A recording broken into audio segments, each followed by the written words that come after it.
क्या कभी कभी अपनों से दूर हो जाना ही खुद को महफूज रखने का इकलौता रास्ता बन जाता है? बानो की जिंदगी में भी एक ऐसा ही इम्तिहान शुरू हो चुका है, जहां एक तरफ खौफ का साया है तो दूसरी तरफ एक अनजान सा सहारा। उस छोटी सी कुटिया में जब बानो की आंखें खुलती हैं तो वो खुद को एक बिल्कुल अलग दुनिया में पाती है। चारों तरफ पहाड़ों की खामोशी है और सामने बैठी वो बुजुर्ग अम्मा जो बिना कुछ पूछे बस उसकी पेशानी पर ठंडी पट्टियां रख रही हैं। बानो के दिल में डर इस कदर बैठ चुका है कि वो चाहकर भी किसी पर भरोसा नहीं कर पा रही। जब अम्मा प्यार से उसके सर पर हाथ रखकर उसका नाम पूछती हैं तो बानो सहम जाती है और झूठ बोल देती है। वो अपनी पहचान छुपा लेती है क्योंकि उसे लगता है कि अगर हवेली का सच यहाँ किसी को पता चला तो मौत उसका पीछा करते हुए यहाँ भी पहुँच जाएगी। अम्मा बानो के इस डर को बखूबी समझती हैं। वो उससे कोई जबरदस्ती नहीं करती बल्कि माँ की तरह दुलार कर उसे गर्म काढ़ा पिलाती हैं और कहती हैं, धीरज रख धिये बेटा, यहाँ पहाड़ों में हवाएं भी रास्ता भूल जाती हैं, तेरे जख्म भी भर जाएंगे और तेरा डर भी।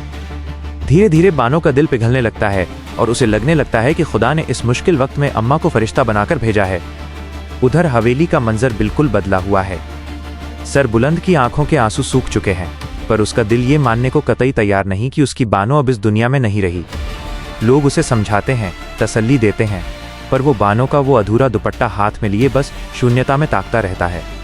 सुराब लाला ऊपर से तो सरबुलंद के दुख में शरीक होने का नाटक कर रहा है, लेकिन अंदर ही अंदर वो राहत की सांस ले रहा है कि उसके गुनाह का इकलौता गवाह हमेशा के लिए रास्ते से हट गया।